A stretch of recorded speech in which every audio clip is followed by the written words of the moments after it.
Hello everyone, welcome back to another episode of Let's Play Pokemon OmegaRuby. I'm your host, the PokeGamer. In the last episode, we got started on Mauville. We didn't get too far into it, of course, but we did get, started anyways. I've kind of decided that we're going to actually not finish the rest of 107. There's probably only like 3 or 4 different trainers left. Not really worth the extra time, so I'm just going to kind of pass it up. Anyways, remember earlier on when we got in here, how they mentioned that there was some kind of like Pokemon or something here, like something really rare. Well, if you come into this room and talk to the like the book board and come into the room in general, it'll say you're like being watched or whatever. So you talk to the book board and you go into a menu. It doesn't really matter which. When you exit the menu, there will be something behind you, and you'll be sent into a battle instantly. So as you can see, I'm kind of just looking here, trying to see what I want to lead with, because what we're going to be battling, I'm going to catch just to catch, because you only get one in the game as far as I'm aware. So I'm going to go with Linoon here. It's the lowest level and has a better chance of not killing, of course, assuming that we even need to battle it. So as you can see, there's this little thing here, and judging by this battle cry and from what it actually is and the whole keystone, it is of course Spiritomb. This is the only one that you can obtain in-game as far as I'm aware. I don't think you can get it anywhere except for maybe one of the Mirage Islands. I'm not entirely sure. You might be able to get one there. I don't think so. Pretty sure this is the only one. But, yeah. So, if you want to get yourself a Spiritomb, this is the place to go and get it. Now, of course, that's not the only cool thing that you can get here. It is one of them. There is 3 things in total here that are worthwhile to get. If you count legendary encounters, there are a total of like 5. 4 technically, depending on which game you're playing.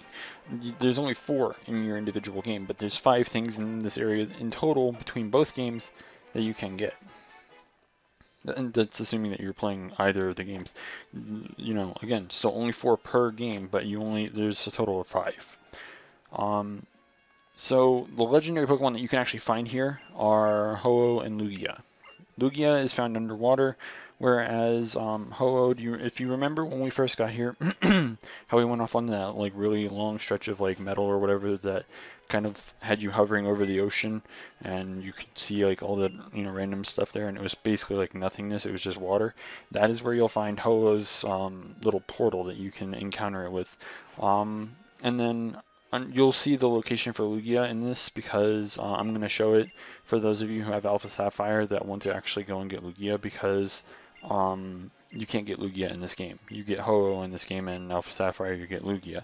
Lugia is something I've been trying to kind of soft reset for a shiny for a while. I kind of gave up on it and went after Cresselia because the the island appeared, and it's an island that actually is it actually appears at random. It's not something that you can just be like, well, I have something in my party very specifically, so I, can just make it appear just by putting something in my party. No, the island for Cresselia is a random island, so if it appears and you go on it and then you like a day later leave the island, it'll probably disappear. So I couldn't disappear, I couldn't get off the island because it would disappear, so I had to stay there and soft reset the Cresselia until I ended up getting it as a shiny. And I did. I posted that picture I think on Facebook and my Twitter when I got it. So I mean, it's just getting around to actually doing the Lugia. But so as you can see, we're underwater. We got the first key. We need to go back to the other side for room 1 or room 2, whichever key it was. As you can see, there's like those 2 little poles in the bottom part of the screen. That's the area where you can go to get Lugia. Again, we'll be going there towards the end of this episode, so you'll be able to see it. But yeah, that's the area where you'll actually find Lugia. You need, I believe, the Tidal Bell. I think that's the item you get, and I don't remember what the wing is called, but I think you get like the Rainbow Wing or something for Ho-Oh, one of the 2. I believe you get them in either the post game or sometime after you beat the 8th gym. I don't really remember where exactly. I'll have to re-look into it, because eventually we will be catching Ho-Oh in this. We'll be catching all of the available legendaries that we can get, probably just the ones that we can get in game. I really don't want to have to like trade over things like Zekrom or Reshiram. Actually, I think we can get those both in game, but I think those all require level 100 Pokemon, so I'm not entirely sure if I will actually do those. I mean, don't get me wrong, like, obviously I want to catch all the legendaries that you can officially get in game. It's just, the ones that require things that are impossible for me to get otherwise without just like level grinding to 100 or, you know, having X Pokemon on my team, stuff like that. So I'm probably going to skip a lot of the ones that you can't really acquire their means in game. So Cresselia is something that I'm going to have to try and like trap. It's something I'm going to have to try and figure out. We may not be able to get it in this Let's Play. Like I said, it's something that kind of appears at random, and it's based off of the passerby thing. Somehow I think that OmegaRuby, this game that we're playing right now, somehow triggered my AlphaSapphire. So I'm not sure. Maybe I have to have my AlphaSapphire on whenever I'm playing this in order to have a chance of making it appear. But like the legendaries are going to be kind of the last, or like next to last thing that I do. One of the two. I'm either going to do that or I'm going to do the Elite Four. I don't remember if you can do some of the legendaries before the Elite Four, so I'm not entirely sure. And after the Elite Four, there's of course the well, there's something else. For those of you who don't already know about it, I don't want to spoil it. So, I mean, if you really want to look into it and spoil it for yourself, that's the thing. But if you are not into spoilers, then yeah.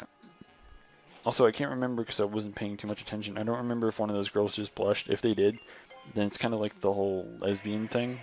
I don't remember if that was that room or not. I think it was. I don't know.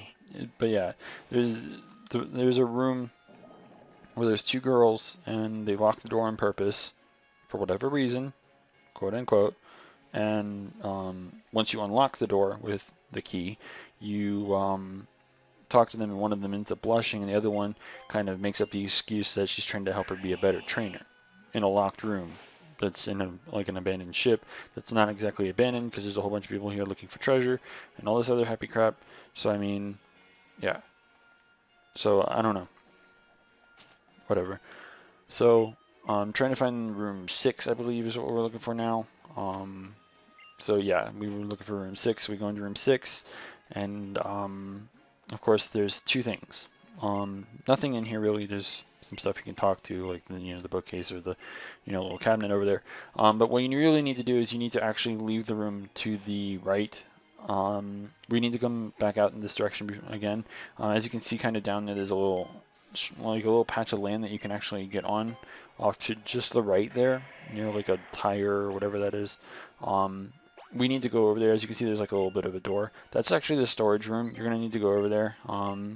So talking to this guy, you can get the key for room 4, which is the last key that you need to get, of course. And once you get that, once you get into room 4, excuse me, once you get into room 4, you get the storage key, so you're able to go into the storage room. And believe it or not, it's one of the best places to go in this game. You have actually, I honestly, like, wholeheartedly recommend that you go into this room, especially before the Elite Four, just because it's completely worth your while. You really want to do this because, yeah, just saying. It's something that you really just need to do. You'll understand very momentarily. But, yeah, so while we're on our way back to the storage room, I want to kind of cover something really quick. Apparently, Netflix is working with Nintendo in order to make a Legend of Zelda TV series. I don't know how I feel about this. I feel excited that this is going to be a thing, at least. But it depends on the quality of how they do this. I mean, Link has the, like elven ears and all this other stuff. There's two different Links. There's young Link and, adult Link. There's also the fact that there's a lot of different, like, split paths into the storyline, because obviously there are, how do I put it? There are alternate, like, paths in Legend of Zelda, and there are a few that, if I'm not mistaken, have Ganondorf winning. There are some that have Link dying and doing something like on his way to the next journey, stuff like that. A lot of people kind of theorize that Majora's Mask is literally Link having died, and everything that you see him go through is basically everything leading up to his death or something. Maybe he fell into something. I don't remember how it worked, but maybe he did something and it caused him to have this struggle between life and death.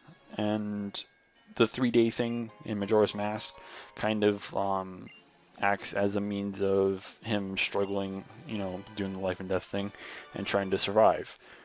Interrupting myself real quick, this is part of the reason why I said to come here. Ice Beam is found here. You really want to come here to get that. I mean, it's one of the best ice moves in the game. If you really don't want Ice Beam for some reason, then have fun. Obviously, there was the legendary thing. And of course, there's these, the nuggets. This room is completely filled with nuggets. You can get a shit ton of money for absolutely nothing. So if you really need money, you might want to come here. There's a lot of big nuggets, a lot of regular nuggets, and then of course you see in the bottom left there, roughly the bottom left, sparkling. That is a megastone. So that's the other thing that you want to come here for. Anyways, back on what I was saying in regards to the like Legend of Zelda thing, especially like the Majora's Mask. I feel like it's kind of like him struggling, you know, between life and death, trying to survive. Like with him, like, you know, it's kind of weird, like how he's struggling internally with himself to kind of force his body to stay alive. And if he should, you know, manage to save the world in 3 days, then he lives. But if not, then he dies, because the moon comes down and would just blow everything to smithereens, and then everyone in the area would basically die, and, you know, something like that. So I'm not entirely sure, but I mean, that could be an aspect of it. And a lot of like further proof kind of goes from the whole masked salesman saying you've met with a terrible fate, haven't you? A lot of people just on the surface look at it and go, oh well, and he's talking about how he was transformed into like a Deku scrub. That's not exactly it. I mean, there's benefits of actually being a Deku scrub. So I mean, like, let's be real. But yeah. Now I'm kind of like just gonna move off of the Zelda stuff because I want to revisit Pokemon real quick. Like I said before, towards the end of this, obviously, we were going to head down underwater again to kind of show the area where you find Lugia. That way, those of you with AlphaSapphire and not OmegaRuby know exactly where to go. This is, of course, you know, when you actually have the required item in order to, you know, get it to appear. So, of course, you're going to need Surf and Dive to get through this place because you need to be able to get underwater in order to get to this place. So whenever you are down here, you just literally walk down here. It's kind of like another stairway. Whenever you get down here, the item will resonate in your bag basically, and you'll be able to come down here, and this is exactly where you'll find the ring for it. So if you want to get Lugia and you have the item already, this is where to go if you didn't already know where to get it. So just wanted to kind of show that off before we got the hell out of here. Because, you know, some people might not already know where to get it, or they might have the item and just not know what the hell they're doing with it.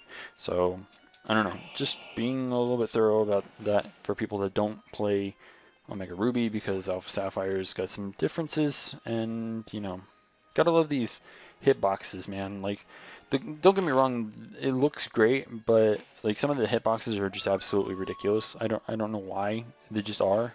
Maybe it's because you're able to move around freely now, you know, just like the full circle shit, but I don't know.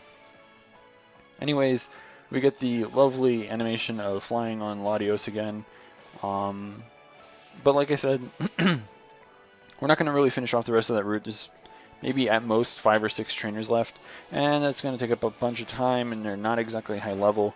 Don't get me wrong, the first ones that we battled, yeah, they didn't exactly prove to be useless. They did level us up a little bit. But, yeah. So before we end this, we can obviously go ahead and check the Spiritomb.